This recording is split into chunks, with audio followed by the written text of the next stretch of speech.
வாய்ப்புக்கு நன்றி. அனைத்து தோழர்களுக்கும் வணக்கம். நம்ம இன்னைக்கு பேச போற தலைப்பு வந்து பிஜேபி வேண்டாம். யாருக்கு வேண்டாம்? எல்லாருக்குமே வேண்டாம். அதுல மிக முக்கியமாக இந்துக்களுக்கு சொல்ல வேண்டிய தேவை இருக்குது. இந்துக்களின் எதிரி பிஜேபி. எந்த இந்துக்களுக்கு அப்படின்னு ஒரு கேள்வி வருது இல்லையா? எல்லா மனிதர்களுக்கும் பசிக்கும். எல்லாருக்கும் சோறு வேணும். ஆனா மாட்டு மூத்திரமும் சாணியும் போதும்னு நினைக்கக்கூடிய இந்துக்களுக்கு நம்ம பேசல இப்போ. எளிய மக்கள், அடுத்த வேளை உணவுக்காக கஷ்டப்பட்டு உழைச்சுக்கிட்டு இருக்கிற மக்கள், அந்த இந்துக்களுக்காக தான் நம்ம பேசுறோம். எல்லாருக்குமே பசிக்கும், பசிக்கக்கூடிய, பசிச்சோன்னு சோறு திங்கக்கூடிய இந்துக்களுக்காக நம்ம பேசலாம் அப்படின்னு நான் நினைக்கிறேன். அந்த இந்து மக்களுக்கு பிஜேபி என்ன பண்ணுச்சு? ஏன் வந்து இந்துக்கள், சாமானிய இந்துக்கள் பிஜேபியை நிராகரிக்க வேண்டும் அப்படிங்கறத எனக்கு தெரிஞ்ச அளவுல நான் உங்களோட பகிர்ந்துக்கலாம் அப்படின்னு நான் நினைக்கிறேன். இப்ப நான் முக்கியமாவே இந்துக்களுக்கு சோறை பத்தி தான் பேச போறேன். என்ன இருந்தாலும் சோறுக்கு முன்னாடி எதுவும் அடிச்சுக்க முடியாது, நிக்க முடியாது இல்லையா? சோறுக்கு முன்னாடி எல்லாமே தோத்து போகும். நமக்கு குடும்பம் இருக்கு, குழந்தைகள் இருக்கு, அவர்களுடைய எதிர்காலம் இருக்குது. இதையெல்லாம் பற்றி கவலைப்படக்கூடியவன் தான் சாமானிய இந்து. அந்த சாப்பாடு சாப்பிடுறதுக்கு அவன் அந்த பொருள் வாங்குறான் இல்லையா? இன்ஃபிளேஷன் ஒண்ணு இருக்குதுல்ல, விலைவாசி உயர்வு அப்படிங்கிறது. அதே இந்துக்களை எந்த அளவுக்கு பாதிப்பை ஏற்படுத்தியிருக்கு அப்படிங்கறத ரொம்ப எளிய முறையிலேயே நான் சொல்றேன். ஏன்னா நானுமே வந்து பொருளாதார வல்லுநர் கிடையாது. ஒரு சாமானியராக சட்டம் என்ன இந்துன்னு சொல்லுது. எனக்கும் வயிறு இருக்கு, எனக்கும் பசி இருக்குது, எனக்கு குடும்பம் இருக்குது. அதற்காக நான் ஓடி உழைக்கிறேன். இதை தவிர்த்து வேற எதுவுமே சிந்திக்க முடியாத ஒரு வாழ்வியல் முறையில தான் சாமானிய மக்களாகி நானுமே இருக்கிறேன். ஆனா என்னுடைய உணவு, என் தட்டுல இருக்கக்கூடிய சோறு எவ்வளவு இருக்கணும், எப்படி இருக்கணும் அப்படிங்கறத டிசைட் பண்ணக்கூடியதாக அரசு இருக்கும். அப்படிங்கும்பொழுது என் தட்டு சோத்த பிஜேபி எப்படி டிசைட் பண்ணியிருக்கு அப்படிங்கறத பத்தி தான் நான் பகிர்ந்துக்கணும் அப்படின்னு நான் நினைக்கிறேன். இந்த விலைவாசி உயர்வு அப்படிங்கிறது பல காரணங்களை அடிப்படையாக கொண்டு ஏறும் இறங்கும் அப்படின்னு எல்லாம் சொல்லப்படுது இல்லையா? இந்த நாட்டுல வரி விதிப்பு முறை, அதுவும் அப்புறம் வர்த்தக ஒப்பந்தங்கள், அந்த பாலிசிஸ் இருக்கு இல்லையா, ட்ரேட் பாலிசிஸ், அப்புறம் supply and demand, supply chain, அதன் பிறகு எரிபொருளினுடைய விலைகள், நாட்டில் புழங்கக்கூடிய கருப்பு பணம், அரசினுடைய மொத்த பாலிசி, அரசினுடைய, இந்த நாட்டினுடைய கடன், அரசு செயல்படுத்தக்கூடிய திட்டங்கள். திட்டங்கள் அப்படிங்கும் போது எல்லா திட்டங்களும் அதுல மிக முக்கியமா நம்ம எப்படி எடுத்துக்கணும்னா, பிஜேபி ஆள்ற மாநிலங்களுக்கு மட்டும் ஒரு ஸ்பெஷல் ஸ்கீம் அப்படின்னு எல்லாம் சொல்லிட்டு பல ஆயிரம் கோடி ரூபாயை கொடுக்குறாங்க இல்லையா? அந்த ஸ்கீம்ஸ், ரூபாயினுடைய மதிப்பு, இந்த விலைவாசியை கட்டுப்படுத்தக்கூடிய பணக்காரர்கள், இவை எல்லாம் நம்ம சாப்பிடக்கூடிய சோறினுடைய விலையை நிர்ணயிக்குது அப்படிங்கறத அடிப்படையா நம்ம புரிஞ்சுக்கலாம். இதுல ஒரு ஃபேக்டர் தான் ஃபியூல் பிரைஸ் அப்படிங்கிறது. இது முக்கியமான ஃபேக்டரும் கூட.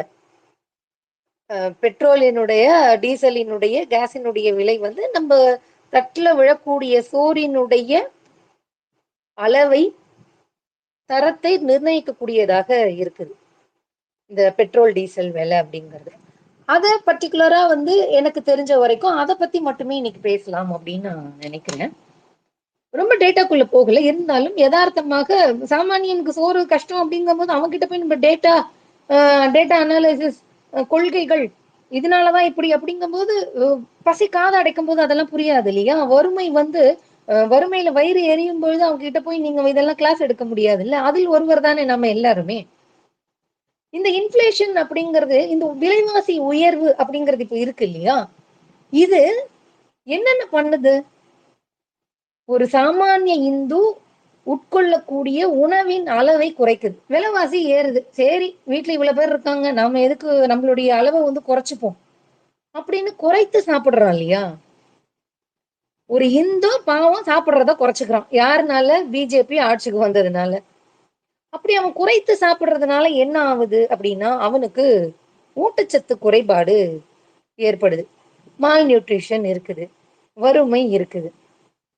இன்னொன்னு, இந்த விலைவாசி உயர்வு மூலமாக பிஜேபி என்ன பண்ணுதுன்னா, மறைமுகமாக சாமானிய இந்துக்களின் சொத்தை, பணத்தை புடுங்குது. இப்ப தரவுகள் என்ன சொல்லுது அப்படின்னா, உணவு உற்பத்திக்கு எவ்வளவு பெர்சன்டேஜ் ஏறி இருக்கு. இப்போ வந்து அவனுடைய அந்த உணவு, இப்போ நம்ம வீட்டுல சமைக்கிறோம் இல்லையா, இதனுடைய இந்த சமையல் உற்பத்திக்கான விலை உயர்வு இருக்கு இல்லையா, அது எந்த அளவுக்கு உயர்ந்திருக்குன்னு தரவுகள் சொல்லுதுன்னா 65% கூடியிருக்கு. சாமானிய இந்து ஒரு 10,000 ரூபாய் சம்பாதிக்கிறான் அப்படின்னா, அவனுக்கு பிஜேபி ஆட்சியில அவன் இதுக்கு முன்னாடி சமைச்சுக்கிறதுக்கான செலவுல இப்ப எவ்வளவு ஆகுதுன்னா 65% கூடுது. உடனே நம்ம சங்கி இந்துக்கள் வந்துருவாங்க இல்லையா, என்னங்க 10 வருஷத்துல வந்து வருமானம் எல்லாம் ஏறி இருக்காதா அப்படின்னு. வருமானம் 28% இருந்து 37% தான் உயர்ந்திருக்குது. ஆனா அவன் சமைச்சு சாப்பிடக்கூடிய காஸ்ட் வந்து 65% இன்க்ரீஸ் ஆயிருக்கு அப்படின்னு சொல்றாங்க. இந்த உணவுக்காக மட்டுமே அதிகமா செலவாகிறதுனால சாமானிய இந்து என்ன பண்றான், தன்னுடைய மற்ற பிற முக்கியமான தேவைகளை குறைச்சிடுறான், விட்டுடுறான். எனக்கு அது வேண்டாம், அது எசென்சியலாவே இருந்தால் கூட சோத்துக்கே பத்த மாட்டேங்குது, இதுல நான் எதுக்கு அதெல்லாம் வேற வாங்கிக்கிட்டு அப்படின்னு விடுறதுனால அந்த பொருட்களினுடைய டிமாண்டும் குறையும். அந்த பொருள் உற்பத்தி பயன்பாடு எல்லாம் பாதிக்கப்படும் போது அதுவும் இந்த பொருளாதார சர்க்கிள்ல வந்து பாதிப்பை ஏற்படுத்தும். இது சாமானிய இந்துவினுடைய அந்த லைஃப் குவாலிட்டி இருக்கு இல்லையா, ஒரு தரமான வாழ்க்கையை, அவன் ஆசைப்படுகின்ற குறைந்தபட்ச வாழ்க்கையை கூட சாமானிய இந்து பிஜேபி ஆட்சியில் பெற முடியல அப்படிங்கறத நம்ம இங்க முக்கியமா பார்க்க வேண்டியதா இருக்கு. அப்போ பிஜேபி ஆட்சி சாமானிய இந்துக்கு என்ன பண்ணிருக்கு அப்படின்னு சொன்னா, அவனை குறைவா சாப்பிட வைக்குது, உடம்புல ஊட்டச்சத்து குறைபாடை ஏற்படுத்துது, அவனுக்கே தெரியாமல் அவனுடைய காசை புடுங்குது. ஏன்னா அவனால சேவிங்ஸ் பண்ண முடியாதுல்ல. இப்போ உணவு தேவைக்காக அவனுடைய செலவு வந்து ஓரளவு கட்டுப்பாட்டுக்குள்ள இருக்குன்னா அவன் அந்த காசை என்ன பண்ணுவான், வெள்ளி வாங்கலாம், தங்கம் வாங்கலாம், இல்லைன்னா ஒரு சீட்டு போட்டு மாசம் வந்து சேர்த்து வைக்கலாம், அவனோட அந்த பேங்க் பேலன்ஸ் கொஞ்சம் இன்க்ரீஸ் ஆகணும் இல்லையா. ஆனா இது எதையுமே பண்ண முடியாமல் சாமானிய இந்துவை இப்படி ஒரு நெருக்கடியில தள்ளி வச்சிருக்கு. இப்ப இந்த விலைவாசி உயர்வுக்கு இன்னும் சில காரணங்கள் என்ன சொல்றாங்க அப்படின்னா, இந்தியாவில் ஒரு இன்கம் ஸ்டெபிலிட்டி, இன்கம் ஈக்குவாலிட்டிங்கிறதே கிடையாது, இதுவும் வந்து மிக முக்கியமான காரணமாக இருக்குது அப்படின்னு சொல்றாங்க. ஆர்பிஐனுடைய லெவல், த்ரெஷோல்டு லெவல் என்ன வருது அப்படின்னா, நான் வந்து கன்சியூமர் பிரைஸ் இண்டெக்ஸ் வச்சுதான் பேசுறேன். நான் சாமானியன், என் கைக்கு நான் செலவு பண்ணக்கூடிய காசை வச்சு பேசுறேன். மேக்சிமம் 6% இருக்கலாம், லோயர் சைட்ல வந்து 4% இருக்கலாம் அப்படின்னு சொல்லுது. இப்ப வந்து பிஜேபி சங்கிகள் வந்து என்ன சொல்லக்கூடும் அப்படின்னா, நாங்க தான் வந்து ஃபியூல் பிரைஸ்ல இதை குறைச்சிருக்கிறோமே, அதை குறைச்சிருக்கிறோமே, கேஸை குறைச்சிருக்கிறோமே அப்படின்னு ஆர்கியூ பண்ணால் கூட அது போதாமையில் தான் இருக்குது. இப்ப கன்சியூமர் பிரைஸ் இண்டெக்ஸ் அப்படிங்கறது சாமானியர்கள் இப்ப வாங்கக்கூடிய இது மார்ச் மாசம் 5.09 இருக்குது. ஃபுட் இன்ஃபிளேஷன் எவ்வளவு இருக்குன்னு பாத்தீங்கன்னா 9% இருக்குது. இதுல நான் ஃபியூல் இன்ஃபிளேஷன்லாம் எடுக்கல, நம்ம யதார்த்தமாவே பேசிட்டு போயிடுவோம். எல்லாரும் பெட்ரோல் பங்க்ல போய் பெட்ரோல் டீசல் எல்லாம் போடுறோம் இல்லையா, அப்ப அது காசு கொடுக்கும் போது எல்லாருக்கும் அதனுடைய சிக்கல் வந்து புரியதான் போகுது. இப்போ இது இந்த விலைவாசி உயர்வு அப்படிங்கிறது, இன்ஃபிளேஷன் அப்படிங்கிறது வாழ்க்கையில எவ்வளவு பெரிய பாதிப்பை ஏற்படுத்தி இருக்கு அப்படிங்கறத புரிஞ்சுக்கணும். அப்படின்னா 2019 பிஜேபி என்ன சொல்லுது, பெரும் நிறுவனங்கள்லாம், அதாவது சாமானிய இந்துக்கள் சோத்துக்கே கஷ்டப்படுறான், அவன் உழைப்புல வந்து 65% உணவுக்கே போயிருது, அவன் எதுவுமே அடுத்த நாளைக்குன்னு எடுத்து வைக்க முடியாத நிலைமையில இருக்கு அப்படிங்கறதெல்லாம் பார்த்துட்டு, அதாவது சாமானிய இந்துக்கள் கஷ்டப்படுறத பார்த்துட்டு பிஜேபி ஒரு திட்டம் கொண்டு வந்தது. என்ன அப்படின்னா, பெரும் நிறுவனங்களுக்கு நான் வரியை குறைக்கிறேன். சாமானிய இந்துக்கள் சோத்துக்கு கஷ்டப்படும் போது எதுக்கு கார்பரேட் கம்பெனிகளுக்கு வந்து சலுகை கொடுக்கணும் அப்படின்னா சொல்லும் போது புரியும். அப்படி வரி சலுகை பெரிய பெரிய நிறுவனங்களுக்கு கொடுக்கறதுனால ஆண்டுக்கு கிட்டத்தட்ட 1.5 லட்சம் கோடி ரூபாய் வருமான இழப்பு அரசுக்கு ஏற்படும். அது வந்து பிஜேபி அரசுக்கு மனசு தாங்கல. ஐயோ என்னடா அது, நம்ம பெரிய பெரிய கார்பரேட் நிறுவனங்களுக்கு எல்லாம் வரி சலுகையை கொடுத்தோம். நான் சொன்னேன் இல்லையா, இந்த இன்ஃபிளேஷன் அப்படிங்கிறதுக்கு வந்து விலைவாசி உயர்வு அப்படிங்கிறது அந்த நாட்டினுடைய வரி கொள்கை இருக்கு இல்லையா, அதை பொறுத்தும் அதுல இம்பாக்ட் இருக்கும் அப்படின்னு. இப்ப 1.5 லட்சம் கோடி ரூபாய் அரசுக்கு வருமான இழப்பு ஏற்படுது. என்னடா பண்றான் அப்படின்னு யோசிக்கும் பொழுது அவங்களுக்கு உடனே சாமானிய மக்கள், சாமானிய இந்துக்கள் நினைவுக்கு வராங்க. சரி, அவங்கதான் இருக்கிறாங்களே, நமக்கு என்ன கஷ்டம், இந்த வருமானத்தை எப்படியாவது காம்பன்சேட் பண்ணிடுவோம். சரி, என்ன பண்ணலாம் அப்படின்னோடனே பெட்ரோல் டீசல்ல வந்து அடிஷனலா கொஞ்சம் எக்ஸைஸ் டியூட்டி எல்லாம் போடலாம், அடிஷனலா கொஞ்சம் செஸ் எல்லாம் போடலாம், இது அது அது இதுன்னு எல்லாம் சொல்லி மக்கள் என்ன கண்டுக்குவா போறாங்க. அவன் தான் வந்து சாமானிய இந்து தான் வந்து அன்றாட பிழைப்புக்கே வந்து வேகமா ஓடி போயிட்டு இருக்கக்கூடிய நிலைமையில இருக்கான். அவன் கிட்ட போய் இதை போய் யாரும் எக்ஸ்பிளைன் பண்ணாலும் அவனுக்கு புரிய போறது கிடையாது, நின்னு கேட்கறதுக்கு நேரம் இருக்க போறது கிடையாது. அதனால இதெல்லாம் ரொம்ப டஃப்பான டாபிக், அவனுக்கு எக்ஸ்பிளைன் பண்றது அப்படிங்கிறது கஷ்டம்.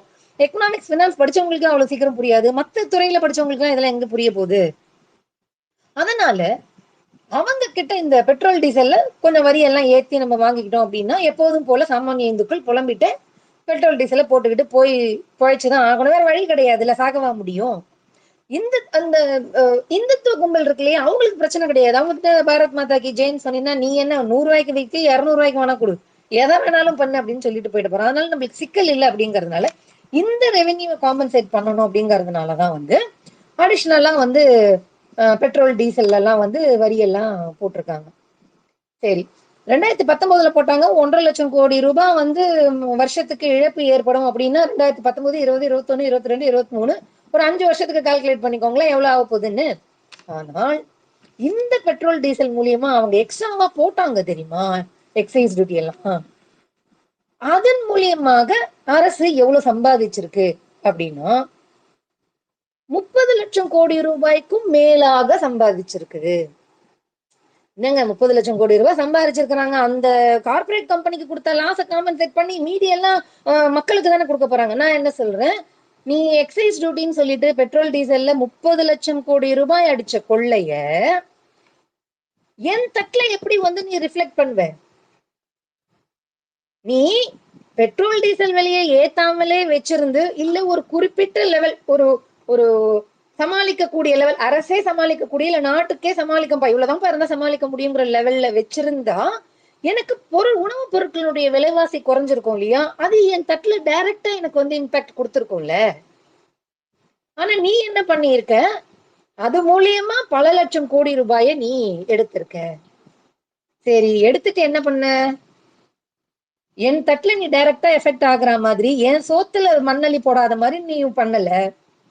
அதுக்கு மாறா என்ன பண்ணிருக்க அப்படின்னா, சரிப்பா இந்த பணக்கார கார்பரேட் கம்பெனி மேல் ஜாதி இந்துக்கள் இருக்காங்க இல்லையா, அவங்க பாவம் சோத்துக்கே கஷ்டப்படுறாங்கல்ல அடுத்த வேலைக்கு. நம்ம இப்ப அம்பானியோட வீட்டு கல்யாணம் கூட பார்த்தோம் வீடியோல, பாவம் வரவங்க எல்லாம் வந்து சோறே இல்லாம, இப்ப நம்ம எல்லாம் கல்யாணத்துக்கு போனா அந்த பந்து ஏந்துக்கும் போதே கூட போய் நிப்போம்ல, இந்த பந்து எப்ப காலியாகும் அடுத்த பந்தியில உட்காருவோம், நேரம் வேற ஆயிடுச்சு, வீட்டுக்கு போய் இதுக்கப்புறம் என்னத்த சமைச்சு சாப்பிடுறது, நேரம் ஆனாலும் பரவாயில்ல இவங்க பின்னாடி நின்னுப்போம், இவங்க எழுந்தானா அந்த இலையை எடுக்கிறதுக்கு முன்னாடியே கூட பரவாயில்ல உட்காந்துக்கலாம்னு சொல்லிட்டு அம்பானி கல்யாணத்துல அத்தனை பணக்காரர்களும் எச்சையில எடுக்கிறதுக்கு முன்னாடியே நின்னதை நம்ம பார்த்தோம்.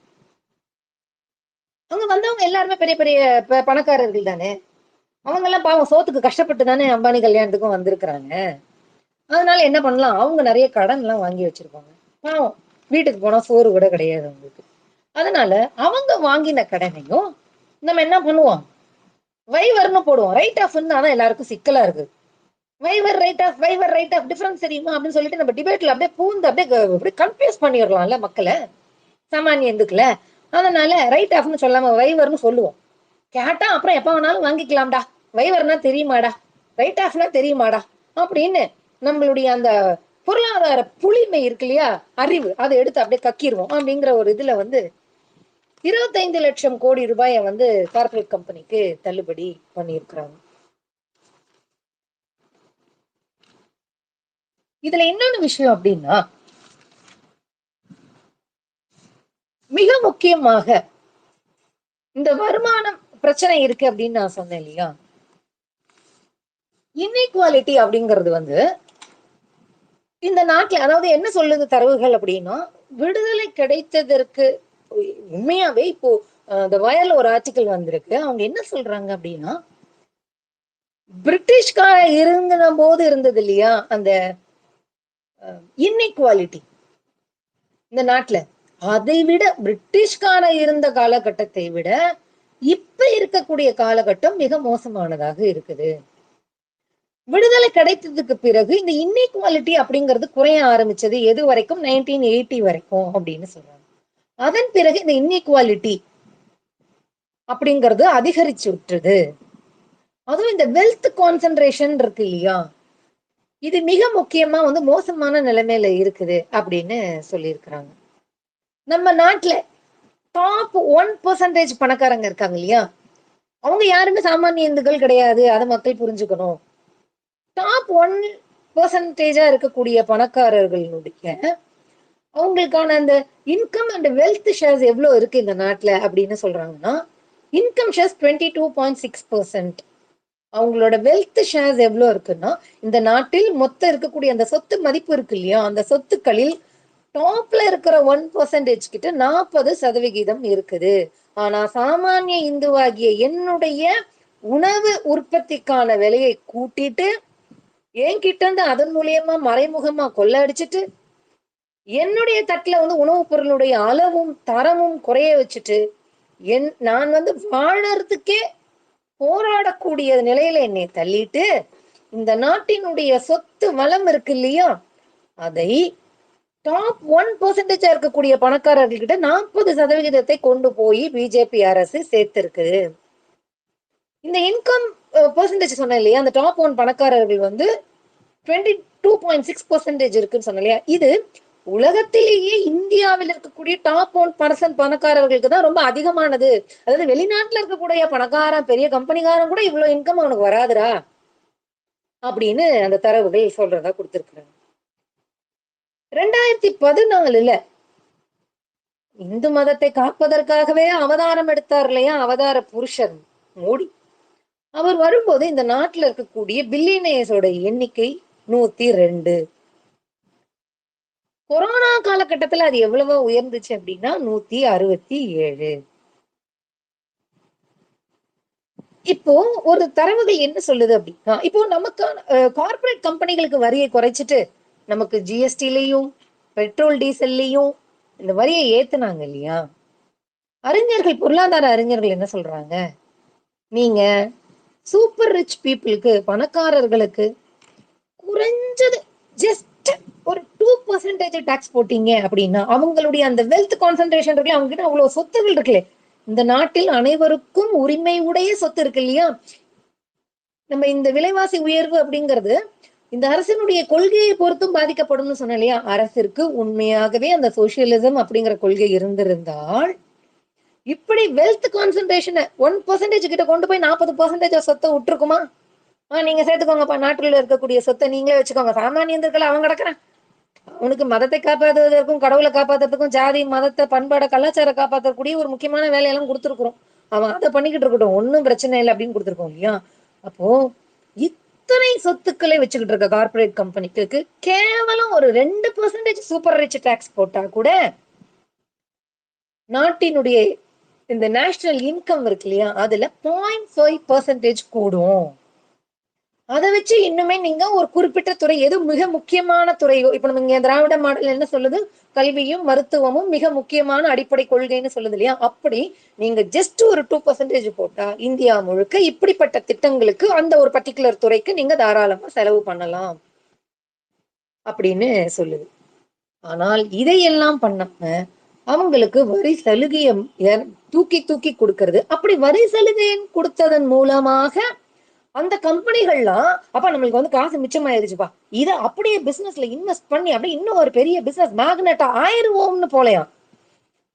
வரி சலுகை கிடைச்சோன்னு பைசா மிச்சமானோன்னா அவன் என்ன பண்ணியிருக்கான், அவனுடைய சொத்தை போய் இன்னும் சேர்த்துக்கிட்டு இருக்கான், எக்ஸ்ட்ராவா சொத்து வாங்கியிருக்கான். அவங்க கவர்மெண்ட் என்ன நினைச்சுதான் பாவம் மோடி, நம்ம இப்படி எல்லாம் குறைச்சோம்னா அந்த காசை கொண்டு வந்து இன்னும் பல்வேறு தொழில்கள் எல்லாம் ஸ்டார்ட் பண்ணுவாங்க, சாமானிய இந்துக்களுக்கு வேலை கிடைக்கும் அப்படின்னு எல்லாம் நினைச்சுதான். அது நினைக்கல, சும்மா ஆர்குமெண்ட்டுக்கு.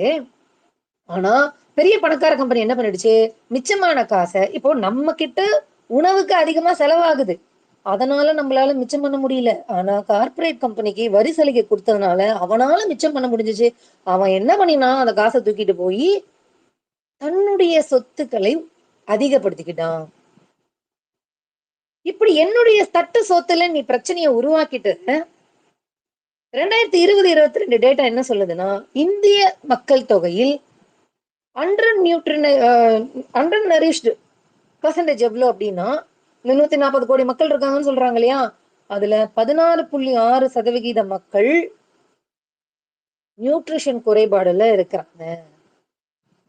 74% மக்கள், இப்படி சொல்லுங்க, 74% இந்து மக்கள் ஒரு தரமான உணவை, ஆரோக்கியமான உணவை உட்கொள்ள முடியாத நிலையில தான் இருக்கிறாங்க.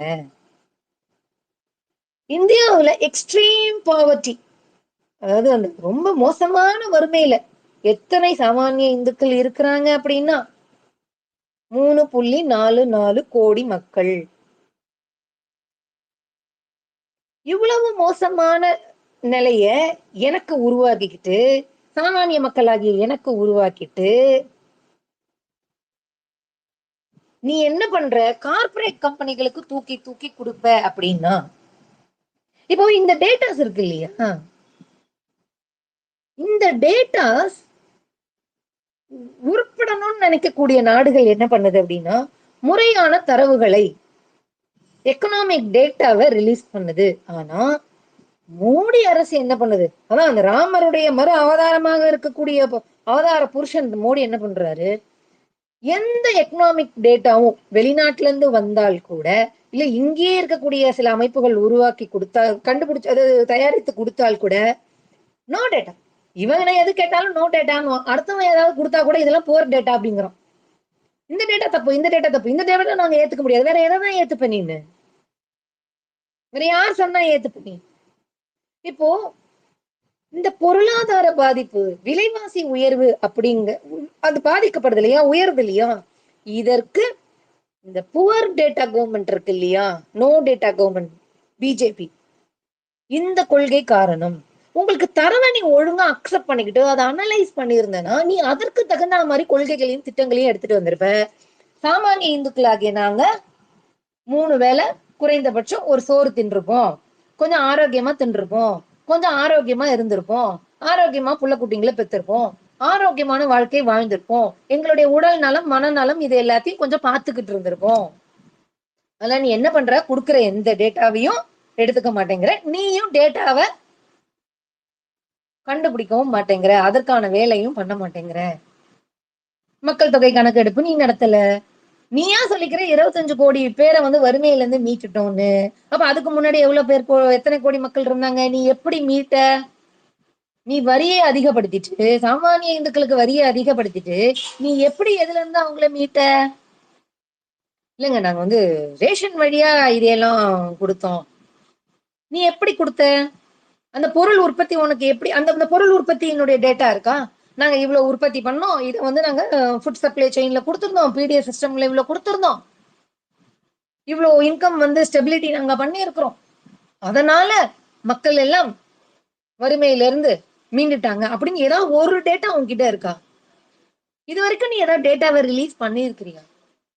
இப்படி டேட்டா ரெடி பண்ணணும், டேட்டாவை பொறுத்துதான் வந்து ஒரு அரசு அதை ஆய்வு செய்து திட்டங்களை உருவாக்குங்கிற அடிப்படை அறிவாவது பிஜேபிக்கு இருக்குதா?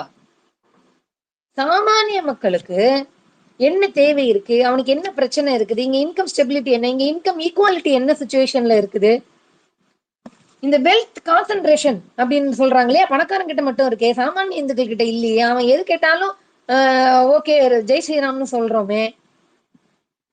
இப்ப இதையெல்லாம் ஆய்வு பண்ணி ஒரு நாட்டில் ஒரு சாமானிய மக்களுக்கு, சாமானிய இந்துக்களுக்கு ஒரு, நான் நான் இருக்கக்கூடிய இந்த நாட்டில நான் உழைக்கிறேன், நான் வரி கட்டுறேன், இந்த நாட்டுல எனக்கான நிலை என்ன இருக்குது, இங்க என்ன டேட்டா இருக்குது, இப்ப இங்க இங்க வறுமை எவ்வளவு இருக்குது, இன்கம் எவ்வளவு இருக்குது, பாலின பாகுபாடு எவ்வளவு இருக்குது, இங்க இங்க வேஜ் டிஸ்பாரிட்டி எவ்வளவு இருக்குது, இதையெல்லாம் நான் தெரிஞ்சுக்கணும். தெரிஞ்சுக்க கூடிய சூழ்நிலையை ஏன் இந்த அரசு உருவாக்கல? நான் தெரிஞ்சுக்கணும்ல. இப்போ சாமானிய இந்து ஒவ்வொரு டேட்டாவுக்கும் அந்த ஒரு டேட்டாவை இங்க எடுக்கிறது, இந்தியாவில் பட்ஜெட்டே வந்து டிரான்ஸ்பரண்டா இல்ல, நிறைய இடனா இருக்குது அப்படின்னு சொல்றாங்க. அப்படி இருக்கும்போது இந்த தரவுகள் எதையுமே சாமானியங்களுக்கு கிடைக்க விடாம பண்றீங்களே. விலைவாசி ஏறிடுச்சுங்க. நான் ஒரு டேட்டா கூட பார்த்தேன், சிபிஐ வந்து கன்சியூமர் பிரைஸ் இண்டெக்ஸ் வந்து குறைஞ்சிட்டு தான் வந்திருக்கு அப்படின்னு. 2014 8% இருந்துச்சு, 15ல கிட்டத்தட்ட 5% இருக்கு. அதுக்கப்புறம் 2016 5.5%, 17ல வந்து ஒரு 3% கிட்ட இருக்கு. இப்படி 2019ல 3% கிட்ட இருக்கு. அதன் பிறகு மறுபடியும் ஏறி ஏறி 5% கிட்ட வந்துச்சு. என்னடா பேப்பர்ல 5% இருக்குதே, கன்சியூமர் பிரைஸ் இண்டெக்ஸ் 5% பேப்பர்ல காட்டுது. ஆனா அப்படி பார்த்தோம் அப்படின்னா 2014ல நான் வாங்கின துவரம்பருப்போட விலை இப்ப குறைவா தானே இருக்கணும். ஏன் துவரம்பருப்போட விலை எனக்கு அதிகமா இருக்குது? எனக்கு அது பெரிய ஒரு புரோட்டீன் இல்லையா? 2014ல 76 கிலோ இருந்துச்சு துவரம்பருப்பு. இப்ப நான் 180 கொடுத்து வாங்குறேன். கவர்மெண்ட் டேட்டா என்ன சொல்லுது? கன்சியூமர் பிரைஸ் இண்டெக்ஸ் வந்து 5%ல இருக்குது அப்படின்னு. ஏன் அப்ப 76 இருந்தது 180 இருக்குது? இந்த 180 வரதுக்கு கிட்டத்தட்ட 100 ஏறினதுக்கான காரணம் என்ன அப்படிங்கறதெல்லாம் சாமானிய இந்துக்களுக்கு சொல்லிட்டா ஓட்டு கேட்க வரும்போது செருப்பால் அடிப்பானே அப்படிங்கறதுனால டேட்டாவே தேவையில்லை. எதுக்கு அந்த டேட்டா கன்றாவி? அதை வேற மக்கள் வேற தெரிஞ்சுக்கிட்டு அறிவை பயன்படுத்திக்கிட்டு அப்புறம் நம்ம போகும்போது கேள்வி வேற கேட்போம். நமக்கு தான் கேள்வி கேட்டாலே பிடிக்காது. கேள்வி கேட்கப்படாது அப்படின்னு தான் நம்ம சொல்லி வச்சிருக்கிறோம். அப்புறம் அவனை கேள்வி கேட்க விட்டுட்டா ஒரு அரசுக்கு வந்து ஒரு கொள்கை இருக்கணும்ல. எரிபொருளினுடைய விலையை வந்து எந்த அளவுக்கு கட்டுப்படுத்தி வைக்கணும். இத்தனைக்கும் எரிபொருளினுடைய விலை, கச்சா எண்ணெயின் விலை குறைந்த போதும் இவங்க குறைக்கல. 2021ல 45 ரூபா, $45 பெர் பேரல் வந்துச்சு. அப்ப துவரம்பருப்போட விலை 104 ரூபா. இப்ப $82 இருக்கு போல இருக்கு பேரல். எனக்கு துவரம்பருப்போட விலையும் என்ன விலையும் அதிகமா இருக்குது. அப்போ பிஜேபி அரசுக்கு உண்மையாகவே சாமானிய மக்களின் மீது அக்கறை இருந்திருந்தால் பிஜேபி அரசினுடைய பொருளாதார கொள்கை எப்படி இருந்திருக்கணும்? ஏன் சூப்பர் ரிச்சுக்கு ஒரு ஜஸ்ட் ஒரு 2% டாக்ஸ போடுறதுக்கு அழுதுகிட்டு அவனுக்கு அந்த அளவுக்கு வரி சலுகை கார்பரேட் டாக்ஸ குறைச்சு எனக்கு செஸ், எக்ஸைஸ் டியூட்டி, ஜிஎஸ்டின்னு ஏத்தி ஏன் தட்டுக்கு வந்து மண்ணள்ளி போட்டுட்டானே. மண்ணள்ளி போடுற நிலைமையை நம்ம உருவாக்கிட்டோமே அப்படிங்கிற ஒரு எண்ணம் இருந்திருந்தால் யோசிச்சிருக்கோம் இல்லையா? ஓகே, எரிபொருளினுடைய விலையை இந்த அளவுக்கு வைப்போம். இந்த பொருளாதார கொள்கை அப்படிங்கிறது பணக்காரர்களுக்கு மட்டுமே இந்த நாட்டினுடைய சொத்தை எல்லாம் போய் சேராம எல்லோருக்குமானதாக இருக்கணும் அப்படிங்கிற ஒரு கொள்கையை நம்ம எடுத்துட்டு வந்திருக்கோமே. துறைமுகம், அப்புறம் ஏர்போர்ட், கவர்மெண்ட்டுக்கு தேவையான முக்கியமான இண்டஸ்ட்ரீஸ் எல்லாத்தையும் தூக்கி நம்ம கார்பரேட்டுக்கே கொடுத்துக்கிட்டு இருக்கோமே. இப்படி கார்பரேட்டுகளுக்கு கொடுக்க அவன் பிசினஸ் பண்றான்ப்பான்னு கொடுக்க நாட்டுல இருக்கக்கூடிய வளம் இருக்கு இல்லையா? இந்த பூமிங்கிறது எல்லாருக்கும் பொதுவானது தானே. இந்த பூமி எல்லோருக்கும் சமமானது தானே. அந்த பூமி எல்லோருக்கும் பொதுவானது, சமமானது. அதில் மிக முக்கியமாக சாமானிய ஏழை இந்துக்களுக்கு முதன்மையானதா இருக்கணும் இல்லையா? உண்மையாகவே பிஜேபி இந்துக்களுக்கு பாதுகாவலன் அப்படின்னா சாமானிய இந்துக்களுக்கு இந்த மண்ணுல முன்னுரிமை கொடுத்திருக்கணும்ல. இங்க இருக்கக்கூடிய சொத்துக்கள்ல முன்னுரிமை கொடுத்திருக்கணும்ல. அப்ப ஏன் அவனுடைய கொள்கை கார்பரேட்டுகளுக்கானதாக இருக்குது, பணக்கார நிறுவனங்களுக்கானதாக இருக்குது? ஏன்னா அந்த கார்பரேட் நிறுவனங்கள் ஒடுக்கப்பட்ட சமூகத்தை சேர்ந்தது அல்ல. சாமானிய இந்துக்கள், நீ பிசியா இரு, எம்பிசியா இரு, எஸ்சியா இரு, எஸ்டியா இரு, நீ யாரா இருந்தாலும் அவனுக்கு கவலை இல்லை. டாப் 1% ஆஃப் ரிச் பீப்புள் இருக்காங்க இல்லையா? அவர்கள் வர்ணத்தினாலும் ஜாதியினாலும் உயர்ந்தவர்கள். அவர்கள் கிட்டவா இந்த சொத்து இருக்கணும், நாட்டினுடைய அதிகாரமும் பலமும் அவங்கிட்டதான் இருக்கணுங்கிற ஒரு கொள்கை பிஜேபிக்கு இருக்கிறதுனால சாமானிய இந்துக்கள் எவ்வளவு வறுமையில் இருந்தாலும், வருமானம் உயராவிட்டாலும், விலைவாசி உயர்ந்து பாதிக்கப்பட்டாலும் அவர்களுக்கு பிரச்சனை இல்லை. எரிபொருள், அரசினுடைய வர்த்தக கொள்கை, ரூபாயினுடைய மதிப்பு, கருப்பு பணத்தை மீட்கிறது, நாட்டினுடைய இன்கம்ல வாங்கி வச்சிருக்கிற 100 லட்சம் கோடிக்கு வட்டி கட்டுறது, இந்த மாதிரி நிறைய போகுது இல்லையா? இந்த கொள்கையை பற்றி எல்லாம் ஒரு நேர்மையான பார்வை பிஜேபிக்கு இருந்திருந்தால் சாமானிய இந்துக்களினுடைய தட்டுல விழுற சோறு ஓரளவு தரமானதாக இருந்திருக்கும். இல்ல தரவுகள் அதை சொல்லல. சாமானிய இந்துக்கள் தன்னுடைய தேவையை சுருக்கிக்கிட்டான்ல. நான் உட்பட இங்க பல பேர் ஸ்பேஸ்ல இருக்கிறவங்களுக்கு பல பேர் இதை வந்து ரியலைஸ் பண்ணியிருக்கலாம். நானுமே இந்த விலைவாசி உணவுப் பொருட்களின் விலைவாசி உயர்னால நானுமே அப்படின்னா நான் பேசுறதுக்காக சொல்றேன். நானுமே அப்படின்னா நான் சூப்பர் ரிச்ல இல்ல. என்னுடைய தேவைகளை நானுமே குறைச்சிக்கிட்டு இருந்திருக்கேன். மற்ற தேவைகளை வேண்டாம் வேண்டாம் எதுக்கு, எனக்கு இதுக்கு செலவு அதிகமாகுது இல்ல, அப்போ குறைச்சிக்கிட்டு இருக்கேன்ல. அப்போ சாமானிய இந்துக்களினுடைய தட்டுல மண்ணள்ளி போட்ட பிஜேபி தேவையில்லை. எனக்கு கடவுளும் மதமும் அப்படிங்கிற கொண்டு வந்து வச்சுட்டு என்னுடைய அடிப்படை தேவைக்கு கையேந்து விடுறது வாழும் உரிமையே பிஜேபி ஆட்சியில் இல்லாத ஒரு நிலையை உருவாக்குது. அப்படிங்கும் போது சாமானிய மக்களுக்கு எதுக்கு பிஜேபி தேவையில்லை. கடவுளுக்கு முன்னால், மதத்திற்கு முன்னால், ஜாதிக்கு முன்னால், கலாச்சாரத்திற்கு முன்னால், பண்பாடுக்கு முன்னாடி, எந்த அளவுக்கு முன்னாடியும் சோறு தான் ஜெயிக்கும், வேலை தான் ஜெயிக்கும், காசு தான் ஜெயிக்கும். சாமானிய இந்துக்களுக்கு அது கிடைக்கல. அப்படிங்கும் போது எதுக்காக பிஜேபி? அது இருந்தா என்ன, நாசமா போனா இருந்தா என்ன? சாமானிய இந்துக்கள் உண்மையே ஒண்ணுதான் யோசிக்கணும். ஒரே ஒரு கேள்வி உங்க வீட்டுல போய் நீங்க கேட்டுக்கோங்க. கண்டிப்பா வீட்டுல இருக்கக்கூடிய பெண்கள் மாசம் மாசம் மளிகை சாமான் வாங்குற பில்ல சேர்த்து வைப்பாங்க. அதை எடுத்து பாத்தீங்க அப்படின்னா பிஜேபி எந்த லட்சணத்துல ஆட்சி பண்ணிக்கிட்டு இருக்கு, எந்த லட்சணத்துல எப்படியெல்லாம் சாமானிய இந்துக்களினுடைய காசை மறைமுகமாக புடுங்கி இருக்குது அப்படிங்கிறது தெரிய வரும். அதனால மதம் முக்கியமா, பிஜேபி முக்கியமா, ஜாதி முக்கியமா அப்படிங்கறது எல்லாவற்றையும் விட எல்லா மனிதர்களுக்கும் உணவும் அடிப்படை உரிமைகளாகிய உணவு, உடை, இருப்பிடம் எல்லாமே முக்கியம். அதனால இந்துக்களுக்கு எதிராக எல்லா வேலையும் பண்ணிக்கிட்டு இருக்கிற பிஜேபி அப்படிங்கிறது நமக்கு தேவையற்றது. மிக முக்கியமா இன்னொன்னையும் சொல்லிடுறேன். இப்படியெல்லாம் நம்ம கிட்ட வரியை புடுங்கி பிஜேபி என்ன பண்ணிருக்கு அப்படின்னா, தன்னுடைய கட்சிக்கு பல ஆயிரம் கோடி ரூபாய் நன்கொடையா வசூல் பண்ணி இருக்குது. அதை தவிர்த்து அரசு இயந்திரத்தின் மூலமாகவே 7.5 லட்சம் கோடி ரூபாய் ஊழலும் பண்ணியிருக்கு. ஆனா என்னுடைய வருமானம், சாமானிய இந்துக்களுடைய வருமானம் உயரல. என்கிட்ட இருந்து மறைமுகமா கொள்ளையடிச்சுக்கிட்டு இருக்கு. அப்படிங்கறதுனால சாமானிய இந்துக்களுக்கு எப்போதுமே பிஜேபி எதிரிதான்.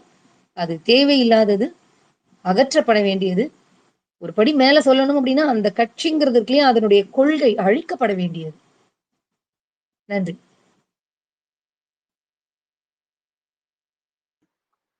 சிறப்பு தொடர். ஏபிடி கேள்வி கேள்வி யாராவது கேள்வி இருந்தா மேல வாங்க, ஸ்பீக்கர் ரெக்வெஸ்ட் பண்ண. ஒரு நிமிஷம் தோழர், சிறப்பான உரை. கேட்டுட்டு இருந்தவங்கள்ட்ட இருந்து 2 கேள்விகளுக்கு பதிலளிக்க முடியுமா உங்களுக்கு டைம் இருந்தா? கேட்கட்டும், எனக்கு தெரிஞ்சதுன்னா சொல்றேன். எனக்கு தெரியல அப்படின்னா எங்க தோழர் எங்க காணாம போயிட்டாரு? சிங்கம் தோழர் காணும். அவர்கிட்ட கோர்த்து விட்டுறலான்னு பார்த்தேன், அவருக்காக எஸ்கேப் ஆயிட்டேன். சரி கேளுங்க, எனக்கு தெரிஞ்சிச்சுன்னா நான் பதில் சொல்றேன். ஓகே தோழர், ஓகே தோழர், ஓகே. ஏபிடி அக்செப்ட் பண்ணி கொடுங்க. 2-3 क्वेश्चन அக்செப்ட் பண்ணுங்க. ஓகே.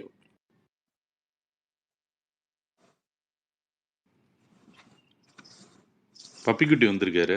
வாங்க பப்பிக்குட்டி. உங்களுக்கு அவங்க இன்னைக்கு பேசின மேடம் கெஸ்ட் அவங்க பேசினதுல இருந்து ஏதாவது உங்களுக்கு கேள்வி இருந்தா கேளுங்க. கண்டிப்பா. தேங்க்ஸ் ஏபிடி அண்ணா. வணக்கம் தோழர். நீங்க அழகா கிளாரிஃபை பண்ணிக்கிட்டீங்க. இந்த பாஜக மூத்திரமும் மாட்டு மூத்திரமும் மாட்டு சாணியும் தின்ன சொல்றவனுக்கு தானே தவிர தின்றவனுக்கு இல்லை அப்படிங்கிறத ரொம்ப கிறிஸ்டல் கிளியரா சொன்னீங்க. என்னுடைய கேள்வி என்ன அப்படின்னா, இவ்வளவு விஷயங்கள் எல்லாருக்கும் தெரியாம இல்லை, எல்லாருக்குமே தெரியுது. ஆனாலும் நான் பாஜகவை தான் நான் இன்னும் முட்டு கொடுக்குறாங்கல்ல, இவர்களுடைய எண்ணமும் சரி, இவர்களுக்கு அந்த பொறுப்பே இல்லையா? இவங்கதான் கதறிக்கிட்டும் இருக்கிறாங்க, இந்தியா இந்தியா தேசியம் தேசியம்னு. அப்ப இந்த இந்திய நாடே விற்று கொண்டு இருக்கிறார்கள். அப்போ அவங்களுக்கு வந்து தோணவே செய்யாதா இந்தியா எதை நோக்கி போய்கிட்டு இருக்குது, இந்தியா முன்னேறணும் அப்படின்னு சொல்றவங்க ஏன் பாஜகவையே திரும்ப திரும்ப தேர்ந்தெடுக்கிறாங்க? அந்த ஒரு விஷயம்தான் இங்க ஒரு பெரிய அயனியாவே இருக்கு, கான்ஃபிளிக்டாவே அடிச்சுக்கிட்டு இருக்க காரணம் அதுதான். எதனால திரும்பவும் அவங்க பப்பிக்குட்டி, வந்து சாரி பிஜேபிக்கு தம்பி, சப்போர்ட் பண்றாங்க? பப்பி கேள்விகள் மட்டும் கேளு. நம்ம அவங்க தோழர் போனதுக்கு அப்புறம் நம்ம கருத்து பரிமாறிக்கலாம். கேள்வி மட்டும் இருந்தா ஒன்று கேளுப்பா. அடுத்தடுத்து வர்றவங்க கேள்வி மட்டும் டைரக்டா கேளுங்க. தோழர் போனதுக்கு அப்புறம் நம்ம விவாதிக்கலாம். ஓகே, நான் பதில் சொல்றேன். நீங்க சொன்னீங்க இல்லையா எல்லாருக்கும் தெரியுது அப்படின்னு. இதை நம்ம கண்டிப்பா வந்து ஆம், வட இந்தியா தென்னிந்தியா அப்படின்னு தான் பிரிக்கணும்.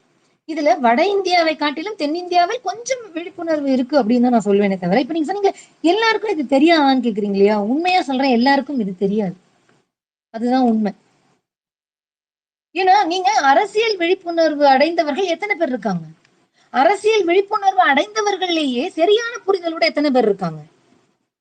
இந்த நாட்டினுடைய மிக பெரும் சாபக்கேடு, இந்த நாட்டிற்கு இருக்கக்கூடிய மிக பெரும் எதிரி அப்படின்னா ஜாதி தான். ஆனா அந்த புரிதலை இல்லாம இங்க எத்தனை பேர் இருக்கிறாங்க? இந்த வெறுப்பு அப்படிங்கிறது தான் அடிப்படை அப்படிங்கறதே புரியாமல் எத்தனை பேர் இருக்காங்க? இந்த விலைவாசி அப்படின்னு நம்ம சொல்றோம் இல்லையா, இன்னைக்கு பேசணும் இல்லையா, இந்த விலைவாசி சார், இப்ப நீங்க நார்மல் மக்கள் கிட்ட போயிட்டு WPI-னா என்ன, ஹோல்சேல் பிரைஸ் இண்டெக்ஸ்னா என்ன, கன்சியூமர் பிரைஸ் இண்டெக்ஸ்னா என்னன்னு உனக்கு தெரியுமா?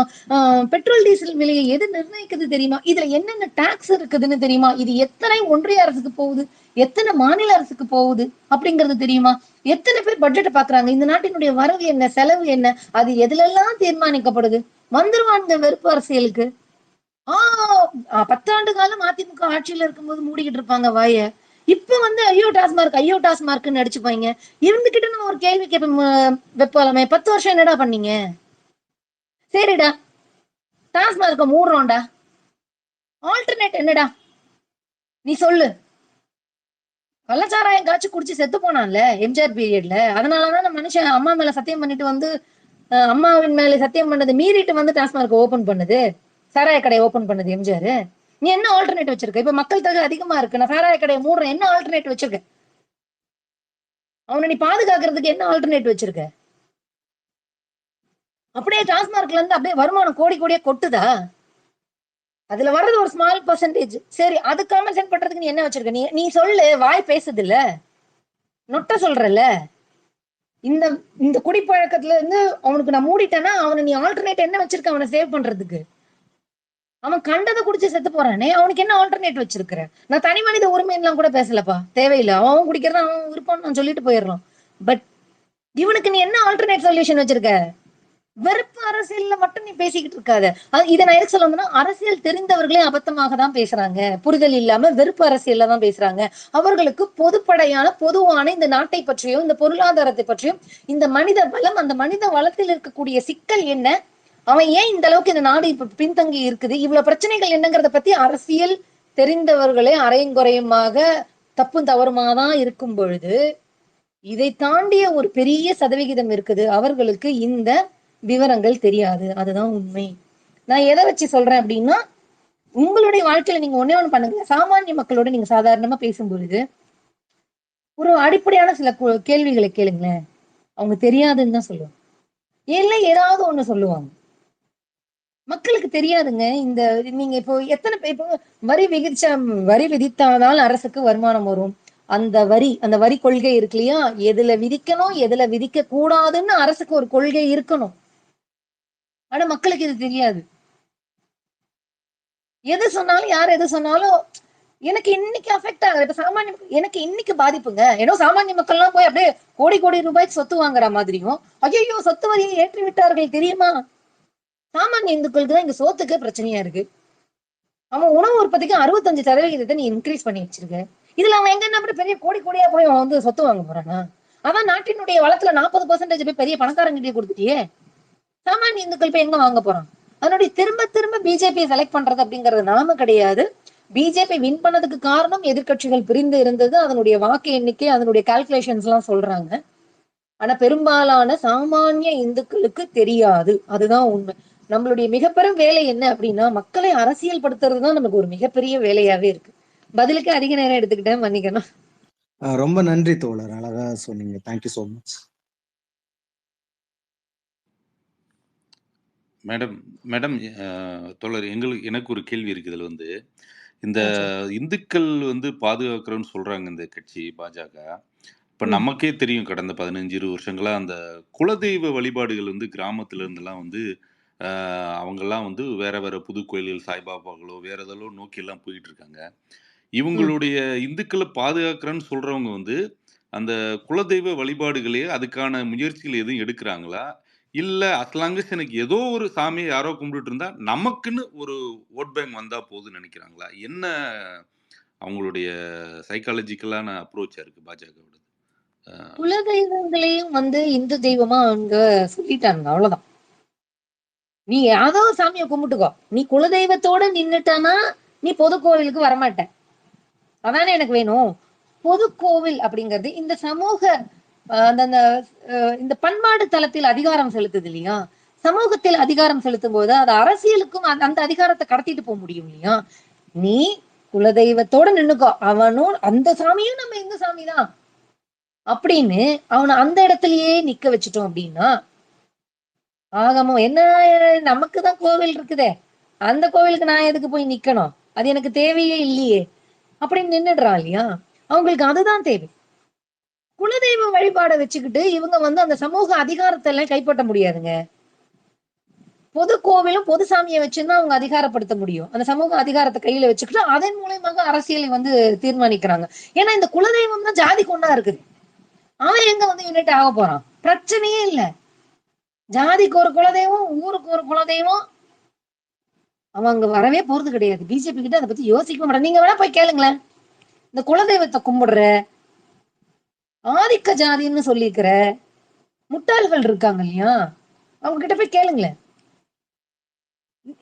நீ உனக்கு விருப்பம் இல்லைன்னா போக வேண்டாம்ப்பா, ஆனா நீ போவதில் தடை இருக்குது தெரியுமா அப்படின்னா அந்த முட்டாள்தனத்தை வெளில காமிச்சுக்க கூடாதுங்கிறதுனால அப்படின்பா. அவனுக்கு அந்த பதிலே சொல்ல வராது, பதிலே சொல்ல மாட்டான்.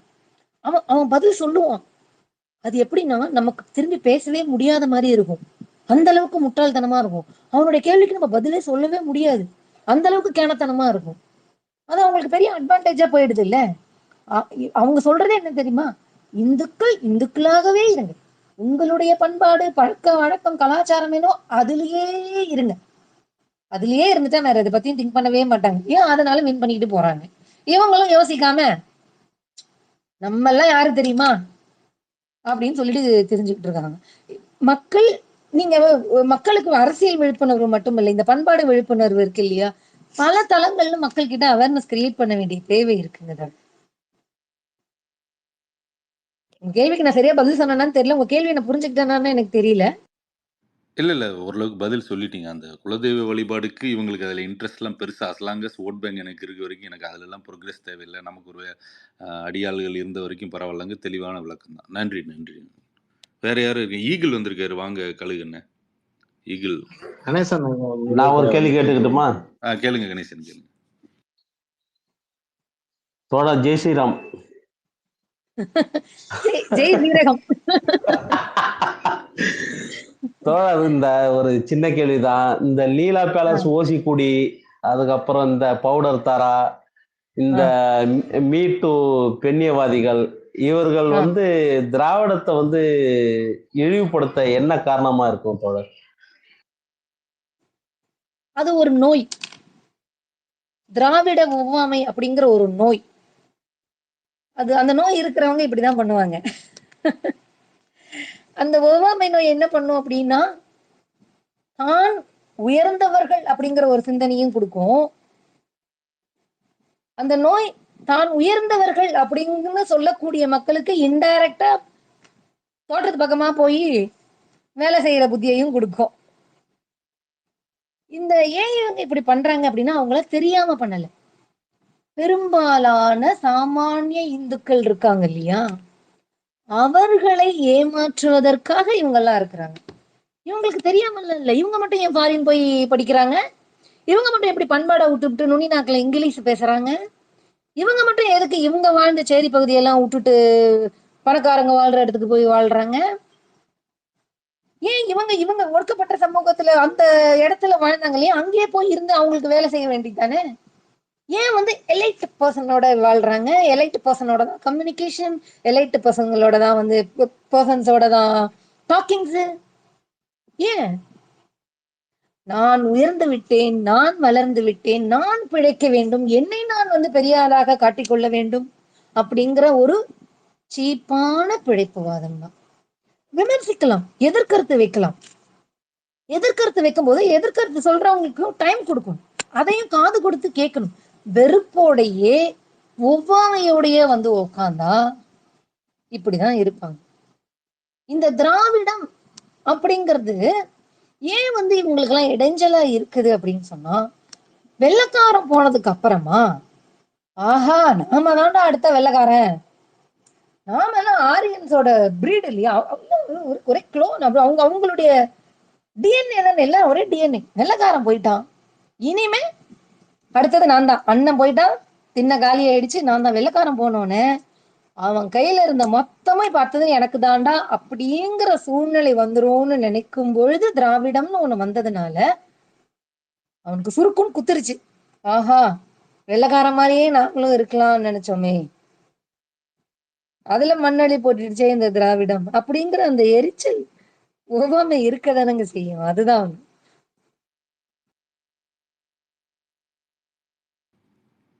நன்றி நன்றி தோழர். நன்றி தோழர். நன்றி. வணக்கம் தோழர். வணக்கம் தோழர். வணக்கம் தோழர். நான் ஒரே ஒரு சிம்பிளான கேள்விதான். வணக்கம். இப்ப இன்னைக்கு சில நாட்களா சுப்ரீம் கோர்ட்டு எப்படி சாட்டை எடுத்து விளையாடுறாங்கன்னு தெரியும். இது மாதிரியான விஷயங்கள்ல மறுபடியும் பிஎம் கேர்ஸ் அல்லது இந்த ரஃபேல் ஃபைல்லாம் தொலைஞ்சிருச்சு எரிஞ்சிருச்சுன்னு சொன்னாங்கல்ல, இந்த மாதிரியான விஷயங்களும் வருமா? ஏன்னா இப்ப மிகப்பெரும் சுரண்டல் தான் நடந்திருக்கு, அதெல்லாம் இன்னும் தேடி பார்த்தா நிறைய இருக்குமா? ஏன்னா அந்த கோவிட் டைம் எல்லாம் மிகப்பெரிய அளவுல கொள்ளையடிச்சிருக்காங்க. இப்ப சாமானியர்கிட்ட பொருள்ல வரி விதிக்கிறத விட அதுலயும் நிறைய எடுத்திருக்காங்க. ஏன்னா இது தேர்தல் பத்திரம் எப்படியோ அதை விட மோசமா நடந்திருக்குது, எந்த ஒரு கணக்கும் வரல. அதுக்கும் வந்து வர்றதுக்கு உண்டான வாய்ப்பு இருக்குங்களா, அல்லது அப்படி வந்ததுனாலும் அது அவங்களுக்கு பின்னடைக்கு வாய்ப்பு இருக்குங்களா? ஆட்சி மாறினால்தான் வரும், ஆட்சி மாறினால்தான் இது எல்லாத்தையுமே, இதோட பேஸ் அந்த ரூல்ஸ் எல்லாத்தையும் அவங்க மாத்த முடியும். அதுக்கப்புறமா தான் விவரம் வரும். இல்லன்னு வச்சுக்கோங்க, நீங்க எதிர்பார்க்கறது எதுவும் நடக்காது. சொல்றது புரியும்னு நினைக்கிறேன். எல்லாரும் இங்க இருந்துதான் போயிருக்கா எல்லாரும். அப்புறம் நீங்க கேட்டதெல்லாம் கொடுத்துருவோமோ? இல்ல ஆட்சி மாற்றம் நடந்துச்சுன்னா கொடுத்துருவோம். தேர்தல் முறையா நடக்கிறதுக்கு சுப்ரீம் கோர்ட் ஏதாவது ஆயத்தமா ஏதாவது உதவுவாங்களா நேர்மையா நடக்கிறதுக்கு? இல்ல அதுக்கு ஏதாவது வந்து கேஸ் போட்டிருக்காங்களா? அது ஏதாவது போகுதா? பெரிய இஷ்யூ ஆயிருக்குதா? போட்டிருக்காங்க மேடம், போட்டிருக்காங்க. நான் ஒண்ணே ஒண்ணு மட்டும் சொல்றேன், ஆப்டிமிஸ்டிக்கா இருக்க வேண்டியதான். ஆனா இந்த விஷயத்துல நான் இப்படி பேசுறேன்னு நினைச்சுக்காதீங்க, எனக்கு நம்பிக்கை இல்லைங்க. என்னுடைய தனிப்பட்ட கருத்து இது, எனக்கு நம்பிக்கை இல்லை.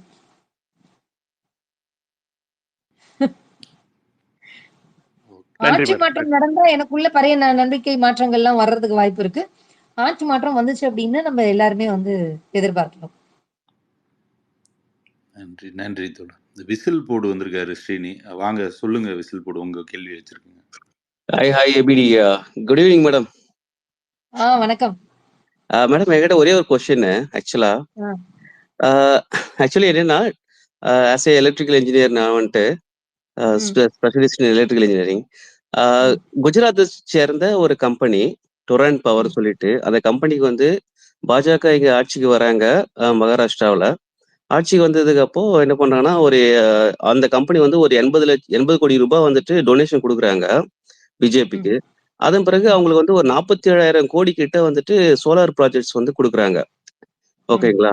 இது வந்துட்டு இது எப்படி பாக்குறீங்க? இது மாதிரி வந்து அவங்க தமிழ்நாட்டை சுரண்டணும் அப்படிங்கிறதுக்காக, அவங்க தமிழ்நாட்டுக்கு ஆட்சி பிடிக்கிறதுக்காக இந்த மாதிரிலாம் வருவாங்களா? அதுக்காக தான் வருவாங்களா? இல்ல அந்த மாதிரிலாம் பண்றதுக்கு உண்டான வாய்ப்புகள் இருக்கா ஃபியூச்சர்ல? சார், இப்போ இது நான் எப்படி புரிஞ்சுக்கிறேன் அப்படின்னா, இந்த அதிகாரத்தை கைப்பற்றுவது அப்படிங்கறது இந்த பொருளாதாரத்தை கைப்பற்றுவதற்கு தானே. நம்ம அதிகாரத்துக்கு எதுக்கு வரோம்? நீங்க வந்து எல்லாத்தையும் பிரிச்சு கொடுக்கணும், எல்லாருக்கும் ஈக்குவலா இருக்கணும், எல்லாமே வந்து இனிமே வந்து சோசியலிசம் தான், இங்க எல்லாமே நாட்டுடைமை தான், அவங்களுக்கு எது தேவையோ அதுக்காக வராங்க. அந்த அந்த அதிகாரத்தை கைப்பற்றுவதற்கு என்னென்னவோ யுக்தியெல்லாம் கொண்டு பண்ணி வர்றதுக்கு காரணம் இப்போ இப்போ இது உண்மையாகவே இப்ப இது உங்களுக்கு தெரிஞ்சிருச்சு, அவ்வளவுதானே. சோசியல் மீடியா இருக்குது தெரிஞ்சிருச்சு, இதுக்கு முன்னாடி நடக்கவே இல்லையா? நமக்கு தெரியாது, அவ்வளவுதான் டிஃபரன்ஸ். இங்க கரெக்ட். எப்பொழுதுமே பொருளாதார வளத்தை கைப்பற்றுவதற்காக தான் அதிகாரத்திற்கே வரோம். இப்ப கரெக்ட். சாமானிய அதுவும் மக்கள் கிட்ட ஆக்சுவலா வந்து எதுக்காக நான் இது சொல்ல வரேன்னா, எல்லா விதத்திலயும் வந்துட்டு இந்த குஜராத்தோட இதுதான் வந்துட்டு முன்னேறணும் அப்படிங்கிற மாதிரி தான் மன்னர் பண்ணிட்டு இருக்காரு. ஓகேங்களா? ம், என்ன பொறுத்த ம், வரைக்கும், ஏன்னா நான் குஜராத்ல வாழ்ந்திருக்கேன், நான் வந்துட்டு இருந்திருக்கேன். ஓகேங்களா? ம், என்னன்னா, ம், இப்போ எக்ஸாம்பிள் நான் ஒன்று சொல்றேன். இந்த வைர வர்த்தக மையம் அப்படிங்கிறது ஒண்ணு வந்து அங்க ஓபன் பண்ணாங்க குஜராத்ல. சோ ம், அங்க வந்து ஓபன் பண்ண தெரிஞ்ச அளவுக்கு நமக்கு வந்துட்டு ஒரு அவ்வளோ பெரிய வெள்ளம் வந்தது. நம்மளுடைய தூத்துக்குடி, திருநெல்வேலியில மூழ்குச்சு. சென்னையும் மூழ்கிச்சு. ஸோ தமிழ்நாடே மிகப்பெரிய இக்கட்டான சூழ்நிலை இருக்கும்போது ஒரு பைசா கூட எல்லாரும் எல்லாரும் கேட்கறாங்க. அதாவது முதலமைச்சர் முதல் எல்லா தரப்பும் வந்து கேட்டுட்டாங்க. மக்கள் முதற்கொண்டு எல்லாம் கேட்டாச்சு. அதாவது முட்டைன்னு கூட போட்டு அவங்கள அசிங்கப்படுத்தியாச்சு. இவ்வளவு பண்ணதுக்கு அப்புறமும் ஒரு ஒத்த பைசாவோட அவுக்கலன்னா அந்த ஒத்த ஓட்டு பாஜக நமக்கு தமிழ்நாட்டுக்கு எதுக்கு? இல்ல அவன் நம்ம எதுக்குன்னு கேட்போம், அவனுக்கு நம்ம போட மாட்டோம்னு தெரிஞ்சேதான் அவன் இப்படி பண்றான். இப்போ இந்த தேர்தல் முறை இருக்கு இல்லையா, இதுல நிறைய மாற்றங்களை கொண்டு வரணும் அப்படின்னு நம்ம சொல்றோம். இப்போ எனக்கு இவ்வளவு எம்பி சீட்டு தான் என்னோட தமிழ்நாட்டுல, ஒவ்வொரு மாநிலங்களுக்கும் ஒண்ணு ஒண்ணு இருக்கு. எனக்கு இப்போ நீங்க ஒண்ணே ஒண்ணு புரிஞ்சுக்கோங்களேன். இப்போ இப்போ நமக்கு வந்து 39+1 இருக்குதுங்களா, 39னே வச்சுக்கோ. இந்த இதுல நீங்க நாடாளுமன்றத்துல போய் என்னுடைய மாநிலத்திற்கு இந்த சட்டம் எனக்கு வேணும்னு நீங்க அந்த சட்டத்தை என்னைக்குமே நிறைவேற்றவே முடியாதுங்க. உங்களுக்கு அதுல ஓட்டே வராது. அப்போ இந்த நாடாளுமன்றத்தில் ஒவ்வொரு மாநிலங்களுக்குமான மதிப்பு வேறு வேற இருக்குது, சமமாவே இல்லையே. இதுங்க மக்கள் தொகைங்க, அது கணக்குங்க, இந்த கணக்குங்க, இதெல்லாம் விட்டுருங்க. நான் ஒரு சாமானியரா கேள்வி கேட்கிறேன். என்னுடைய தமிழ்நாட்டுக்கு ஒரு சட்டம் தேவைப்படுது. அந்த சட்டத்தை இந்த நாடாளுமன்றத்தில் எனக்கு நிறைவேற்றிக் கொள்வதற்கான வாய்ப்பு இல்லாம இருக்குதே. இப்ப இந்த தேர்தல் முறை இருக்குது இல்லையா, இந்த அரசியல் அதிகார பகிர்வு இருக்கு இல்லையா, இதுலயே எனக்கு அடிப்படையா சிக்கல் இருக்குது. இந்த சிக்கல், இந்த ஓட்டை அவனுக்கு சாதகமா இருக்குது. நீ தமிழ்நாடு போட்டா எனக்கு என்ன, போடாட்டி எனக்கு என்ன, நீ தேவையே இல்ல. எங்க கிட்ட இருக்கிற இந்த பர்டிகுலர் மாநிலங்கள்ல மட்டுமே எங்களுக்கு அந்த நம்பர்ஸே எங்களுக்கு போதுமானதாக இருக்குது, நாங்க வந்துடுறோம். அந்த நம்பர்ஸே வந்து எங்களுக்கு தேவையான சட்டங்களை நிறைவேற்றுவதற்கு வசதியா இருக்குதுங்கிற நிலைமை இருக்கும் பொழுது, இந்த தொகுதி மறுவரை எல்லாமே நீங்க வச்சுக்கோங்க. நான் சாமானியரா எனக்குமே ஒரு கேள்வி இருக்கு. இந்த பாலிடிக்ஸ் படிச்சவங்க யாராவது சொல்லட்டும். எனக்கு இந்த நாட்டில் நான் இந்த நாட்டோட இணைஞ்சிருக்கிறேன். என்னுடைய தமிழ்நாடு அப்படிங்கிறது வெள்ளக்காரன் போகும்பொழுது இந்தியாங்கிறதோட இணைச்சிட்டு போயிருக்கிறான். இங்கு எனக்கான ஸ்பேஸ் இல்லையே. எனக்கு ஒரு சட்டம் வேணும்னா என்னால நிறைவேற்றிக்க முடியலையே. எனக்கு சமமான மதிப்பு அந்த நாடாளுமன்றத்துல இல்லல்ல. இப்ப எனக்கு அந்த கேள்வி இருக்குல்ல, இனி எப்போதுமே இல்லைங்கிற மாதிரி தானங்க இருக்கு அந்த நம்பர்ஸ். இதுக்கு என்ன தீர்வு?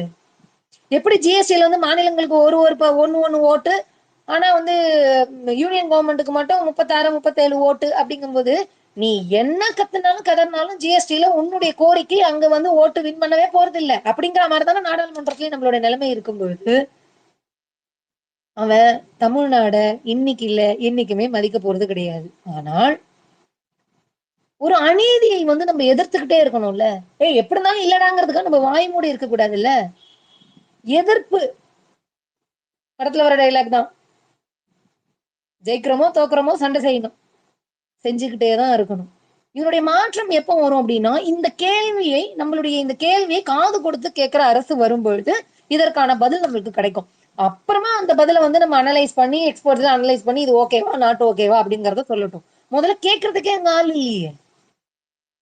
அந்த நிலைமையினாலதாங்க பிஜேபி இப்படி பண்ணுது. அவனுக்கு எதை பத்தியும் நான் ஒன்னே ஒண்ணு சொல்றேங்க, அவன் இப்படி அலட்சியப்படுத்துவதற்கு அடிப்படை கொள்கை அவனுடைய சனாதன கொள்கை தான், வேற எதுவுமே கிடையாது. மக்களை மதிக்கணுங்கிற கொள்கை இருந்திருந்தா அவங்க கேட்டிருப்பாங்க இப்படி எல்லாம். நீங்க 47,000 கோடி ரூபாய் வந்து ப்ராஜெக்ட்னு சொல்றீங்க, அதுக்கு அவன் வெறும் 80 கோடி ரூபாய் தான் கொடுத்திருப்பானா என்ன? கால்குலேட், சின்ன கால்குலேட். 48,000 கோடி ரூபாய் ஒர்த்துக்கு ப்ராஜெக்ட் வாங்குறான், வெறும் 80 கோடியா கொடுப்பான் டொனேஷன்? அதுக்குள்ள இன்னும் எத்தனை தலைகளுக்கு கொடுக்க வேண்டியிருக்கும், இன்டைரக்டா கொடுக்க வேண்டியிருக்கும். அவங்களுக்கு வெளிநாட்டுல எல்லாம் வேற கொடுத்து வச்சிருப்பாங்க. ஏன்னா வெளிநாட்டுல தானே பதுக்கி வைப்பாங்க. இந்த கம்பெனி என்ன பண்ணும், வெளிநாட்டுல கண்டிப்பா வந்து ஒரு ஷெல் கம்பெனி வச்சிருக்கோம், அதுல வந்து மூலியமா அவங்களுக்கு அங்க கொடுத்துருப்பாங்க. அதனால பொருளாதார அதிகாரம் தாங்க இங்க, வேற எதுவுமே கிடையாது இங்க. அதை மீறி எதுவும் வந்து நிக்கல. இப்போ இங்க இப்ப இப்ப இப்ப நம்ம வந்து சாமானிய இந்துக்கள்னு சொல்றதுனால சொல்றோம், இந்த பொருளாதார வளத்தை சுரண்டுவதற்காக தானே வந்து நான் ஆண்ட ஜாதி, அக்னிகுண்ட ஜாதி, உயர்ந்த ஜாதி, அந்த ஜாதி, இந்த ஜாதி அப்படின்லாம் சொல்லிக்கிட்டு இருக்கான். எதுக்கு? நில உடைமை தானே. இந்த நிலத்தை வந்து அபகரிச்சு வச்சிருக்கணும். நான் என்ன கேட்கிறேன், இந்த பூமி உருவாகும் போது இந்த பாட்டன் முப்பாட்டன் உயர் ஜாதி எல்லாரும் அவா இவா எல்லாரையும் சேர்த்துக்கோங்க, இந்த நிலம் அப்படிங்கறது ஒண்ணு இருக்குல்ல, எப்படி உழைச்சு வாங்கியிருப்பான்? உழைச்செல்லாம் வாங்கல, அவன் உழைச்சு போட்டுக்கிட்டது தானே. நாங்கெல்லாம் யாரு தெரியுமா? இந்த நிலைமை உனக்கு எப்படி வந்துச்சு? இந்த நிலைமை உனக்கு எப்படி உடைமையாச்சு? எப்படி வந்துச்சு உனக்கு? நீ உழைச்சு வாங்கினியா இல்ல உன் முப்பாட்டங்க உழைச்சு வாங்கினாங்களா? வளைச்சு போட்டது தானே. அப்ப எங்க காசு கொடுத்து வாங்குற சிஸ்டம் இருந்துச்சு? நீ ஆண்டான்னு சொல்லிக்கிட்டு வளைச்சு போட்டது தானே. அதுல இருந்து பிரிஞ்சு பிரிஞ்சு இப்ப உங்க கையில கொஞ்சம் இருக்கு, அவ்வளவுதானே. ஜாதியாக இருக்கட்டும், மதமாக இருக்கட்டும், வர்ணமாக இருக்கட்டும், எல்லாமே பொருளாதார சுரண்டலுக்கு தான். அது எப்படிங்க நாட்டினுடைய வளம் 1% இருக்கிறவங்க கிட்ட மட்டுமே 40% போய் சேர்ந்திருக்கு? அது எப்படிங்க இந்த நாட்டினுடைய வளம் எல்லாம் உயர் ஜாதின்னு சொல்றவங்க கிட்டயே மட்டுமே போய் சேர்ந்திருக்கு? அது எப்படி சேர்ந்தது? இயற்கையா அடிச்சு புடுங்கினது தானே, வளைச்சு போட்டது தானே. அந்தந்த சமூகத்தை சார்ந்தவங்களே புக்கெல்லாம் எழுதி இருக்கிறாங்க, போய் படிக்க சொல்லுங்க. எப்படி வந்து இந்த பொருளாதார சுரண்டல் அங்கிறது எப்படி வந்துச்சு அப்படிங்கிறது. அடுத்தவனை சுரண்டி ஏமாத்தி கொன்னு போட்டு எடுத்துட்டு அரசியல் அதிகாரங்கிறது தாங்க. ஜாதியை காப்பாற்றணும், மதத்தை காப்பாற்றணும், பண்பாடை காப்பாற்றணும், கலாச்சாரத்தை காப்பாற்றணும்னு சொல்ற எல்லா இழவுமே பொருளாதார சுரண்டலுக்கு தான். அதை ஈக்குவல் பண்ணிட கூடாதுங்கிறதுனால இவங்க அதை புடிச்சுக்கிட்டு நிக்கிறாங்க. பண்பாடு என்ன தெரியுமா, கலாச்சாரம் என்ன தெரியுமா, வரலாறு தெரியுமா? அதான் வரலாறுதான் நானும் கேக்குறேன். எப்படி அவ்வளவு சொத்து உனக்கு மட்டுமே வந்துச்சு? எப்படி இந்த நாட்டினுடைய வளம் வந்து பர்டிகுலர் பர்சன்ஸ் கிட்ட மட்டுமே இருக்குது, பர்டிகுலர் சமூகத்துக்கு மட்டுமே, பர்டிகுலர் மதத்துக்கு மட்டுமே இருக்குது? சொரண்ட வந்தவன் அப்படிதாங்க இருப்பான், அதுக்கு மட்டுமே தான் இருப்பான். சாமானிய மக்களுக்கு அதனாலதான் நீங்க போயிட்டு இந்த கால்குலேஷன் அந்த கால்குலேஷன் சொன்னாலும் புரியாது. அவனுக்கு என்னைக்கு அடிப்படை தேவைகள்ல சிக்கல் வருதோ அன்னைக்கு சொன்னாதான் புரியும். அது வரைக்கும் நம்ம பேசிக்கிட்டே தான் இருக்கணும், சண்டை செஞ்சுக்கிட்டே தான் இருக்கணும். ஏன்னா அவன் ஒரு நாள் நம்மளை தேடி வரும்போது நம்ம இருக்கணும்ல. நம்மளுடைய உழைப்பு அதுக்காக தான் நம்ம எல்லாரும் பேசிக்கிட்டு இருக்கோம், உழைச்சுக்கிட்டு இருக்கிறோம். நம்ம சொல்றது எத்தனை பேர் காலில் உழைப்போகுது அப்படிங்கிறது கிடையாது. நான் உனக்காக சண்டை செஞ்சுக்கிட்டே இருக்கேன், ஒரு நாள் நீ என்னுடைய தேவை இருக்கும், அன்னைக்கு நீ வருவ அப்படிங்கறதான் நம்மளுடைய எண்ணமா இருக்கு. ஐயோ, நான் பதில் சொல்றதுக்கு ரொம்ப நேரம் எடுத்துக்கிறேன், மன்னிச்சுக்கோங்க. இல்ல தெளிவான பதில். நமக்கு தோழர் நீங்க அடுத்த கேள்வி எடுக்கலாமா இல்ல எப்படி தோழர்? நீங்க இன்னும் எத்தனை பேர் இருக்காங்க? ஒருத்தர் கடைசியில ஒருத்தர் மட்டும். சரி. டில்லி பாபு தோழர் வந்திருக்காரு, அவருடைய கேள்விக்கு அப்புறம் ஜேக்கப் நிறைவுரையோட முடிச்சுக்கலாம். டில்லி பாபு வாங்க, உங்க கேள்வி வைங்க. ஓகே, தேங்க்ஸ் தோழர். நீங்க இப்போ கொஞ்சம் பர்சனல், அதாவது இது வந்து கொஞ்சம் அன்ரிலேட்டடா இருக்கும், பட் இந்த காலகட்டத்துக்கு இது தேவையானது. இப்போ நீங்க ட்ரோல்ஸ் எல்லாம் வந்து நீங்க எப்படி ஹேண்டில் பண்றீங்க? ஏன்னா நான் இப்போ ஒரு புக்கு படிச்சேன், அந்த புக்ல வந்து எப்படி சிஸ்டமேட்டிக்கா இந்த ட்ரோல்ஸ் வந்து பண்றாங்க, சிஸ்டமேட்டிக்கா வந்து எப்படி 2014ல வந்து ட்ரோல்ஸ் ஆரம்பிச்சு இது வந்து ரன் பை ஈவன் மோடி வந்து அவரே ரன் பண்ணியிருக்காரு. ஆக்சுவலாக அந்த புக்கில் வந்து அவ்வளோ தெளிவாக வந்து போட்டிருக்கு. அவங்க சிஸ்டமேட்டிக் டார்கெட் வந்து யாருன்னா வந்து ஜேர்னலிஸ்ட்டு, அதுக்கப்புறமா யார் யார் இந்த மாதிரி உங்களை மாதிரி இருக்கிறவங்க, ஆக்சுவலாக ரொம்ப சவுண்டாக பேசுகிறவங்க இந்த வலைதளத்தில் அவங்கள தான் ஹேண்டில் பண்ணுறது. அது பர்சனலாகவும் போகும், அதுக்கப்புறமா சிஸ்டமேட்டிக்காக உங்களை வந்து டார்கெட் பண்ணுறது. நீங்கள் இதுவரை எப்படி ஹேண்டில் பண்ணியிருக்கீங்க? ஏன்னா அது வந்து நிறைய பேருக்கு ஒரு பாயிண்ட்டுக்கு அப்புறம் விட்டு போயிடுறாங்க. அந்த விட்டு போகக்கூடாதுன்னு தான் அந்த கொஸ்டின் நான் உங்ககிட்ட கேட்குறேன். எனக்கு புரியுது. இதெல்லாம் நான் எப்படி எடுத்துப்பேன் அப்படின்னா, இதெல்லாம் ஒண்ணுமே இல்லைங்க. உனக்கு என்ன தெரியுமோ அதை நீ பண்ற, எனக்கு என்ன தெரியுமோ அதை நான் பண்றேன். இன்னுமே மோசமா எல்லாம் ட்ரோல் பண்றாங்க அப்படின்னா, நான் ரொம்ப சிம்பிளா கேக்குறேங்க. இப்ப நீங்க எல்லாருமே சாமானியர்கள் ரோட்ல போறீங்க, ஏதோ வண்டி அடிச்சுக்கிச்சு, இல்ல ஏதோ ஒரு சண்டை, எடுத்தோன்னே உங்க வீட்டு பெண்கள தானே வந்துட்டுறான். யாருன்னு கூட உங்களுக்கு தெரிஞ்சிருக்காது. நாங்க எங்களுடைய பேர் தெரிய வேண்டாம், எங்களுடைய சிந்தனை தெரிய வேண்டாம், எங்க முகம் தெரிய வேண்டாம். இ இ யாருன்னே தெரியாத எனக்கு, எனக்கு யாருன்னே தெரியாத ஒருத்தன் வந்து வேசி பட்டம் குடுக்குறான்ல, ரோட்ல நின்னுகிட்டு. ஏன் உங்க வூட்டு பொண்ணுங்கலாம் திட்டிட்டு இருக்கான்ல. இத விட என்னங்க பெரிய அசிங்கம் நீங்க வந்து ட்ரோல் பண்றதுனால எங்களுக்கு வந்துற போகுது? ஆஃப்டர் ஆல் பொம்பளைன்னு சொல்றத விட ஒரு கடும் சொற்கள் வந்து இருக்குமா திட்டுறதுக்குன்னு எனக்கு தெரியல. சீ அப்படின்னு சொல்றத விட ஒரு கொடிய சொற்களா இவன் ட்ரோல் பண்றதுதான். முதல்ல இந்த இந்த இந்த இடத்திற்கு வரோம், நகர்த்திக்கிட்டு வரோம். எல்லாருமே சாமானிய மனிதர்கள் தான். எல்லாருக்குமே உணர்வுகள் இருக்கு. உணர்வுகள் காயப்படும், இல்லைன்னு நான் சொல்ல வரல. மகிழ்ச்சியும் இருக்கும், வலியும் இருக்கும். பட் இந்த இடத்துக்கு வந்து நிக்கும் பொழுது எதிரி யாருன்னு தெரிஞ்சுக்கிட்டு தானே வந்து நிக்கிறோம். அவனுடைய குணம் என்ன அப்படிங்கிறது தெரியும். ஆனா ரியலாவே அதை ஃபேஸ் பண்ணும்போது சக்கன ஒரு ஒரு ஒரு ஒரு சின்ன ஒரு ஹெசிடேஷன், ஐயோ சே அப்படின்னு ஒரு எண்ணம் வரதான் செய்யும். எல்லாரும் சாமானியர்கள் தான். அது வரும்போது பெண்களுக்கு இந்த சமூகம் கொஞ்சம் நெஞ்ச கொடுமை பண்ணல. அதையெல்லாம் கம்பேர் பண்ணும்பொழுது நீங்க எங்க ட்ரோல் பண்றது, எங்களுக்கு ஒரு சில பட்டங்களை கொடுக்கறது, எங்களுடைய குருவை கேலி பண்றது, எங்களை ஆபாசமா வந்து இது பண்ணி வைக்கிறது, இதெல்லாம் ஒண்ணுமே இல்லைங்க. பெண்களுடைய வாழ்க்கை, மிக முக்கியமா பெண்களுடைய வாழ்க்கை அப்படிங்கிறது ஒரு அகதி வாழ்க்கை தான். ஒரு பெண் குழந்தை பிறந்தானே, இவன் வேற வீட்டுக்கு போய் வாழ போறவன் அப்படிங்கிற எண்ணம் தானே அந்த பெருத்தவங்க வீட்டுல வருது. கல்யாணம் ஆகி போனோன்னே இவன் வேற வீட்டுல இருந்து வந்தவன் அப்படின்னு அங்க இருக்கிறவங்களுக்கு தாட்டு. அப்போ எங்களுக்கென்று நிலை, ஒரு இடம், எங்களுடைய வீடு. புருஷன் பொண்டாட்டி பேர்ல இடம் வாங்குறதெல்லாம் விட்டுருங்க, வீடு வாங்குறதெல்லாம் விட்டுருங்க. நாங்கள் என்னவாக உங்க சிந்தனையில் வாழ்நாள் முழுக்க இருக்கிறோம் அப்படிங்கிற ஒரு பெரிய கேள்வி இருக்குல்ல.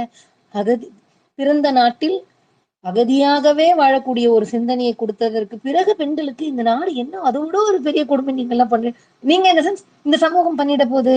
இவன் ட்ரோல் வீடியோ என்ன எந்த அளவுக்கு இதை விட காயப்படுத்திட போகுது. நான் பிறந்ததே ஆணினுடைய ஆதிக்கத்தை காப்பாற்றுவதற்கும், ஆண்மையை காப்பாற்றுவதற்கும், அவனுடைய மதத்தையும் அவனுடைய ஜாதியையும் காப்பாற்றுவதற்கும் தான் நீ பிறந்திருக்கேன் அப்படின்னு சொன்னதை விட இவன் எனக்கு ட்ரோல் பண்ற வீடியோஸ் என்ன காயப்படுத்திடுமா? கல்யாணம் என்ன சமைக்கலையா?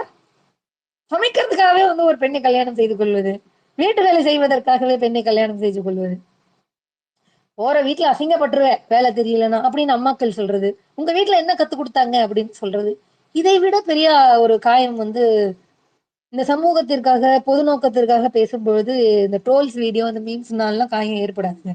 ஆல்ரெடி பல காயத்துலதான் இருக்கிறோம். இது அதுக்கு முன்னாடி இது ஒண்ணுமே கிடையாது. நீ இத பண்ணு, இதுக்கு மேலையும் பண்ணு, எனக்கு பிரச்சனை இல்லை, இதெல்லாம் என்ன காயப்படுத்தாது. என்னால் இந்த மக்களுக்காக பேச முடியவில்லையேன்னு ஒரு சூழ்நிலை வந்தால் வேணா நான் வருத்தப்படலாம்.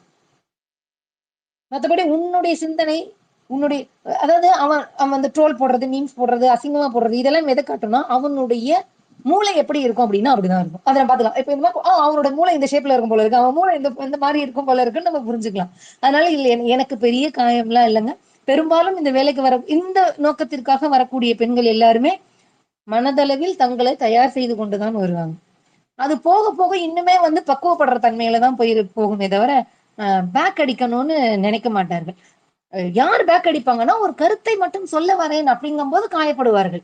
அந்த கருத்தை நான் பல பேருக்கு பரப்பணும் அப்படின்னு வரும்பொழுது அந்த காயம் வந்து பெருசா இருக்காது.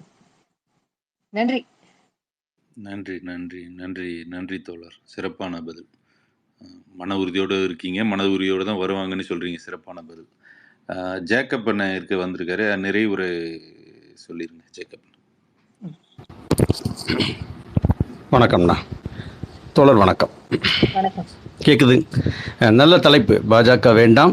நல்ல தலைப்பு. பார்த்தீங்கன்னா அந்த தலைப்பில் நல்ல நிலைப்பு அப்படின்னு தான் சொல்லணும். நம்மளுடைய சோசியல் ஜஸ்டிஸ் குடும்பத்திற்கும் அனைவருக்கும் வாழ்த்துக்கள் கலந்து எப்போதும் போல் நன்றியுடன் இந்த தொடங்குகிறேன். மீண்டும் இந்த நன்றி உரைக்கு ஒரு வாய்ப்பு நமக்கு கிடைத்திருக்கிறீர்கள், மனமார்ந்த நன்றி. ஒரு பொதுவாக ஒரு திரைப்படத்திற்கு கூட ஒரு இடைவேளை அவசியம். அது ஒரு 3 மணி நேர திரைப்படத்திற்கு கூட. ஆனால் இந்த வரும் 30 நாட்களுக்கு வந்து இடைவெளியில்லா உழைப்பு தேவை உள்ளது, பாசிசத்தை வேற இருக்க. ஸோ அந்த இணையத்தின் வாயிலாக அந்த உழைப்பு தொடர்ந்து நல்கி வரும் இந்த நமது சோசியல் ஜஸ்டிஸ் பிரைகேட் குழுவிற்கும் குடும்பத்துக்கும் மீண்டும் மனதார நன்றி கலந்த வாழ்த்துக்கள். பாசிசத்தை வேறு இருக்கணும், அதில் மாற்று கருத்து இல்லை. இந்த 30 நாட்களில் அந்த வேர் என்பது குனிந்து அறுக்க வேண்டிய வேர் அல்ல, துணிந்து அறுக்க வேண்டிய வேர். அனைவரும் ஒன்றிணைந்து இந்த தருணத்தில் அதற்கு சரியான சொல்லாடல், அதுவும் அந்த பாசிச வாதிகளுடைய சொல்லாடல் வைத்தே பதில் சொல்லும் ஆற்றல் வாய்ந்த அருமை பேச்சாளர், முற்போக்கு சிந்தனையாளர், அருமை தோழர், மதிப்பிற்கும் மரியாதைக்கும் உரிய ஸ்ரீவித்யா அவர்களுக்கு மனமார்ந்த நன்றியும் வாழ்த்துக்கள் கலந்த வரவேற்பனையும் தருகிறோம். இந்த சோசியல் ஜஸ்டிஸ் பிரைகேட் சார்பாக சொன்னார்கள், அன்பு தோழர் நாங்கள் அழைத்தோம், உடனடியாக நட்போடு ஏற்றுக்கொண்டார் என்று சொன்னார்கள். இந்த குழுவினர் நட்போடு ஏற்றுக்கொண்டார் மனம் சொல்லுது. அவர்தான் திராவிட நட்பு கழகத்தின் துணைத் தலைவர் ஆயிற்று. ஸோ அந்த நட்பு திராவிடத்தில் பறைசாட்டுகிறது, இங்கும் பறைசாட்டுகிறது. இத்தனை நேரம் நம்மோடு நோக்கு என்றால் வர்மம் தான் நமக்கு தெரியும். ஆனால் அவர் நோக்கு என்றால் வன்மம் இருக்கிறது என்பதை ஒவ்வொரு பதவியிலும் ஆணித்தரமாக சொல்கிறார். நோக்கா அது வர்மம் கிடையாது.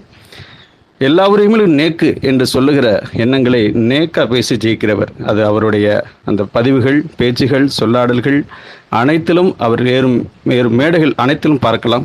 மனதார வாழ்த்துக்களோடு நன்றி கலந்த வணக்கங்களை இந்த சோசியல் ஜஸ்டிஸ் பிரைகேட் சார்பாக தெரிவித்துக் கொள்கிறோம். மீண்டும் அந்த அவரின் மனம் திறந்த புன்னகைக்கு பார்த்தீங்கன்னா, அந்த புன்னகையோடு தான் பேசுவார் அருமை தோழர். அவர் மனம் திறந்த புன்னகைக்கு சத்தியம் அவர் நாவில் குடிகொண்டுள்ளது. வாழ்க வளர்க உங்கள் தொண்டு என்று மீண்டும் நன்றியோடு முடிக்கின்றேன். இந்த தளத்தில் இந்த நடுநிலையோடு உடன்பிறப்புகள், இந்த சமூக வலைதள ஆர்வலர்கள், நல்ல உள்ளங்கள், ஏன் எதிரணிகள் கூட பலர் தெரிகிறார்கள். அனைவரும் ஒன்றிருந்து இந்த கருத்தை கேட்டீர்கள். நேற்று போலதான் இந்த 4 திசையும் இந்த கருத்துக்களை கொண்டு சேர்க்கும் நல்ல உள்ளங்களுக்கும் மீண்டும் நன்றி நன்றி நன்றி. நமது சோசியல் ஜஸ்டிஸ் பிரைகேட் சார்பாக வணக்கம். அறிவொளி சொல்லுங்க. அனைவருக்கும் ஒரு சிறப்பான ஒரு அமர்வு. தோழர் மிக சிறப்பாக உரையாற்றினார். கேள்விகளுக்கு ஒரு சிறப்புரை வழங்குவது போல வழங்கினார். ஒவ்வொரு கேள்விக்கும் அவர் நேரத்திற்கு மிக்க நன்றி. ஜேக்கப் அண்ணன் வழக்கம் போல நன்றி உரை சிறப்பாக இருந்தது. நமது சோசியல் ஜஸ்டிஸ் பிரிகேடின் தொடர் சிறப்பு அமர்வில் வரும் வெள்ளிக்கிழமை அடுத்த அமர்வு இருக்கு. அதில் அந்த வெள்ளிக்கிழமை அமர்வில் வருபவர் திராவிடர் விடுதலை கழகத்தின் பொதுச் செயலாளர் தோழர் விடுதலை ராஜேந்திரன் அவர்கள். வெள்ளிக்கிழமை அவர்கள் ஏன் பாஜகவின் குடியுரிமை சட்டம் எதிர்க்கப்பட வேண்டும் என்ற தலைப்பில் பேச வருகிறார். மீண்டும் வெள்ளிக்கிழமை 8 மணிக்கு தோழர்கள் அனைவரும் இந்த குழுவிற்கு இணைந்து எங்களுக்கு ஆதரவு தருவபடி அனைவரும் கேட்டுக்கொள்கிறோம். இந்த அமர்வை இத்துடன் முடித்துக் கொள்கிறோம்.